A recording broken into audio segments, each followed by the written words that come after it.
It was a warm spring morning in Willow Grove, and the quiet streets were buzzing not with bees, but with the unmistakable hum of pest control trucks. White and green vans from Termite X, Orkin, and a couple of local outfits lined the curb like they were staging an invasion. The air was thick with the sharp tang of insecticides, and technicians in hazmat suits darted from house to house, their spray tanks hissing. From my porch, sipping chamomile tea in my old rocking chair, I watched the chaos unfold with a mix of curiosity and grim satisfaction. Across the street, Laura Hensley burst out of her colonial-style mansion, her usually flawless auburn ponytail a mess, while VYing her arms at a technician. "They're everywhere," she shrieked, clutching a pair of leather gardening gloves. "I can't even open my windows. This is outrageous." I should have felt bad. Nobody deserved a home overrun by pests. But as I watched ladybugs swarm her porch light, fire ants build tiny volcanoes in her perfect lawn, and wasps weave nests under her eaves, I couldn't help but smirk. Nature, it seemed, had a way of settling scores. Those bugs weren't random invaders, they were refugees from my mixed-species hedge, the one Laura had poisoned in a fit of HOA-fueled spite. Karma, I thought, sometimes comes with wings and a stinger. I'd moved to Willow Grove 9 months ago, chasing a fresh start after a messy divorce. As a botanical artist, I dreamed of turning my quarter-acre lot into an organic paradise, something to inspire my sketches and heal my soul.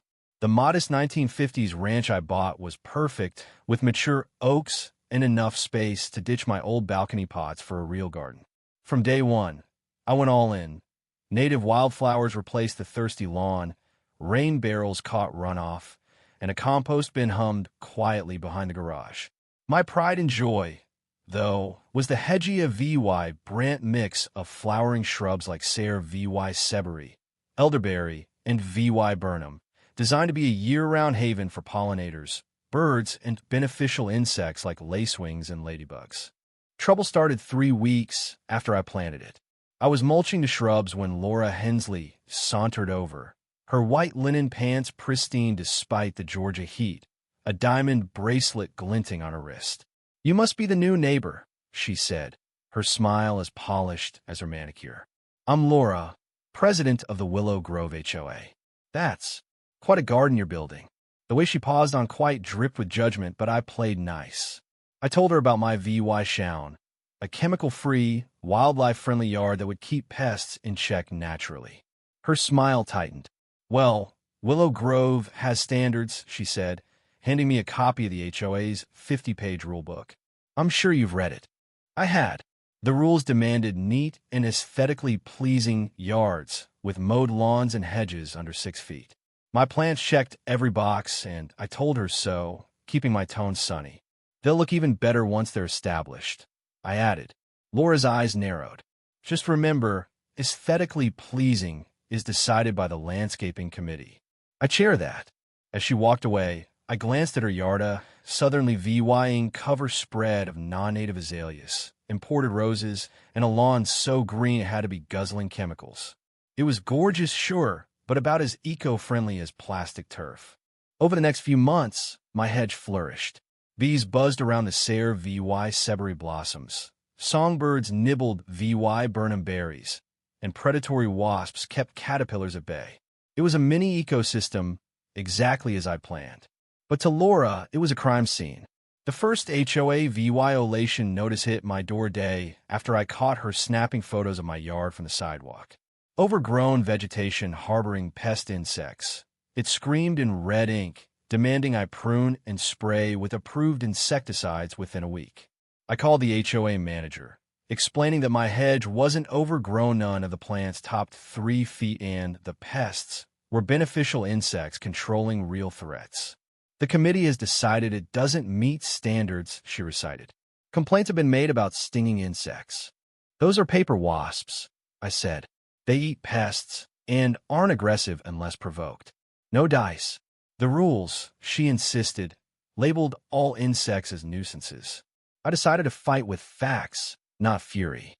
I made a pamphlet with my own illustrations, detailing how native plants and beneficial insects reduce the need for chemicals.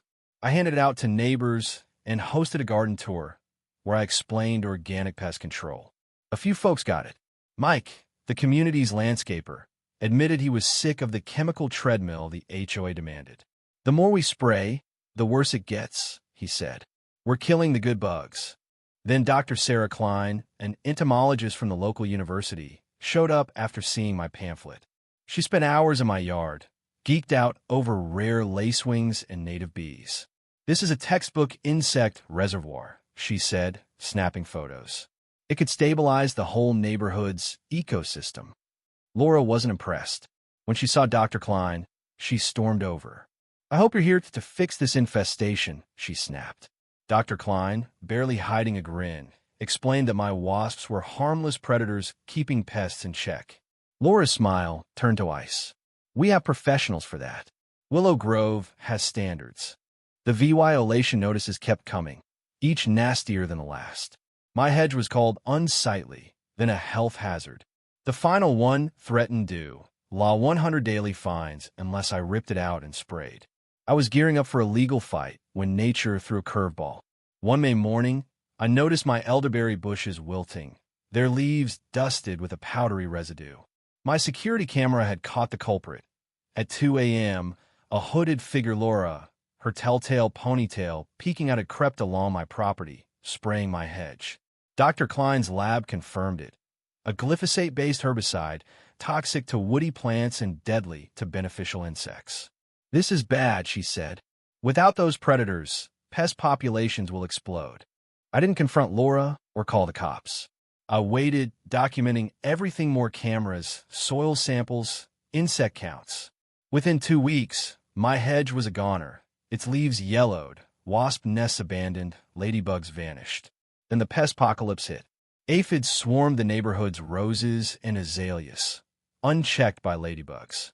Caterpillars stripped trees bare, free from wasps. Fire ants, no longer competing with my native ants, erupted in mounds everywhere, especially Laura's yard, where a dozen volcano-like heaps scarred her lawn, and aphids turned her roses sticky with honeydew. Willow Grove became a war zone. Wasps nested in eaves, bees invaded dryer vents, ants marched into kitchens. Pest control bills topped law 30,000, with no end in sight. Laura doubled down, directing technicians to douse her property in chemicals. I don't care what it costs. I overheard her yell. Dr. Klein, VY sighting to check my new plantings, shook her head. They're killing the last beneficial insects and wrecking the soil. It's a death spiral. The breaking point came at an emergency HOA meeting. The clubhouse was packed, neighbors swapping horror stories about ant bites and wasp nests. Laura, looking frazzled in practical clothes, announced a law $250 per household assessment for more spraying. Mike stood up. More chemicals won't fix this. We need balance. A retired biology teacher backed him up, praising biological controls. Dr. Klein, who eyed in VY TED, explained how killing beneficial insects caused a pest surge and how native plants could fix it. The crowd leaned in, asking about pollinator gardens and chemical-free yards. Laura lost it when someone mentioned mixed hedges. Those bug-attracting weeds caused this, she shouted, glaring at me. I stayed calm. My hedge kept pests in check until someone poisoned it with herbicide a month ago, I said. The timing lines up perfectly. I nodded to a neighbor running the projector, and there was crystal-clear footage of Laura spraying my hedge at 2 a.m. The room exploded: gasps, shouts, silence. Laura stammered, denying it, then claiming it was fertilizer, then insisting she was protecting the community. Dr. Klein shut her down, confirming the lab found herbicide. By the meeting's end, Laura was out as HOA president. A new landscaping committee was formed with Dr. Klein advising, and a plan for native plantings was greenlit. Change didn't happen overnight. I replanted my hedge, set back from the property line, and added raised beds for herbs and veggies. Neighbors started pollinator gardens. Some went big with full native landscapes. Mike cut back on chemicals, and the university ran workshops in our clubhouse. Willow Grove became a poster child for sustainable suburbs, with garden tours and news coverage. Laura laid low, rumors swirling she'd sell her house. Then I saw her at a workshop, scribbling notes. A small pollinator patch appeared in her yarda, grudging step. One evening, she stopped by my garden. "Your yard looks educational," she said, her version of a compliment. "Thanks," I replied. "The bees are back 3 species today." She nodded. "The ants are better in those. Lacewings?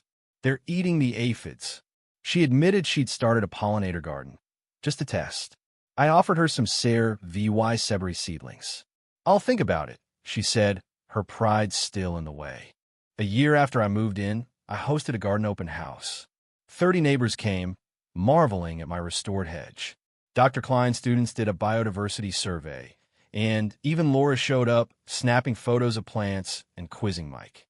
As she left, she paused. "Your hedge idea, the mixed plants, it's more interesting than plain boxwoods," she said. "Each plant has a role," I replied. "Together, they're stronger than alone. Like a community," she said softly, then walked off. Willow Grove was transformed not just greener, but wiser. We learned beauty doesn't need chemicals or control, just balance. Sometimes it takes a swarm of pests to teach us what matters. So what do you think? Was Laura's sabotage pure malice? Or did she genuinely believe she was SAVYing the neighborhood? Should I have reported her to the police instead of letting nature take its course? And how far would you go to protect your VY shown against an HOA? Drop your thoughts below. Hit that like button if you're Team Nature, and subscribe for more stories where karma bites back.